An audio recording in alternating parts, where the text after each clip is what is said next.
masih gelap tapi hati menyala, kasut lama tapi jiwa masih bergaya. Doa pertama sebelum buka matahari baru untuk kejar cita. Aku dibesarkan dengan pesan sederhana, kalau jatuh bangun semula dengan doa. Bukan semua orang lahir dalam selesa, tapi semua boleh pilih cara bekerja. Di jalan pejabat aku bawa harapan, bukan hanya untuk diri tapi satu keluarga. Pulang slip gaji nipis tapi niat masih tebal.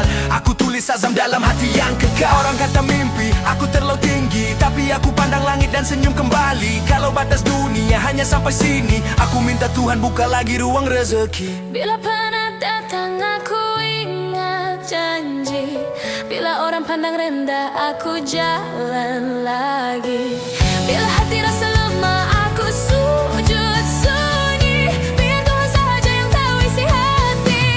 Langit tak cukup tinggi untuk doa kita, mimpi takkan berhenti selagi jiwa percaya. Langit tak cukup tinggi untuk langkah jiwa, kita daki bersama sampai rasa surga. Langit tak cukup tinggi untuk harap kita, selagi ada nafas kita coba semula.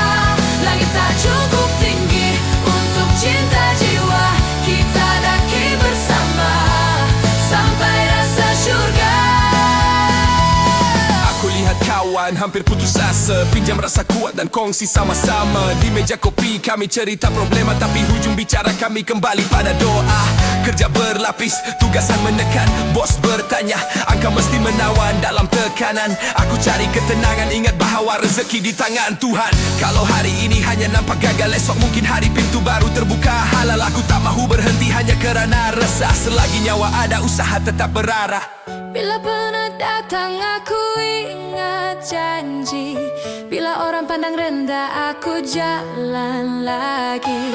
Bila hati rasa lemah aku sujud sunyi, biar Tuhan saja yang tahu isi hati. Langit tak cukup tinggi untuk doa kita, mimpi takkan berhenti selagi jiwa percaya. Langit tak cukup tinggi untuk langkah jiwa, kita daki bersama sampai rasa surga. Langit tak cukup tinggi untuk harap kita, selagi ada nafas kita coba semula.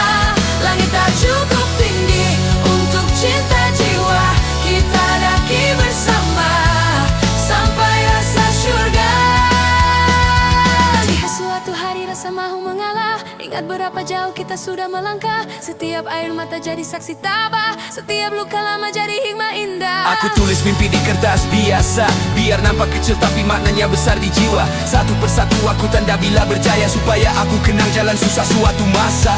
Anak bertanya bila ayah akan rehat, aku jawab bila syukur sudah cukup padat. Bukan bermakna kerja lebih dari keluarga, tapi kerana cinta ayah terus juga berusaha. Aku mahu tunjuk bukan hanya berkata, bahawa tawakal datang selepas usaha. Langit nampak jauh di atas sana, tapi doa kita naik lebih tinggi daripada itu semua. Bila penat datang aku ingat janji, bila orang pandang rendah aku jalan lagi. Bila hati rasa lemah aku sujud sunyi, biar Tuhan saja yang tahu isi hati. Langit tak cukup tinggi untuk doa kita, mimpi takkan berhenti selagi jiwa percaya. Langit tak cukup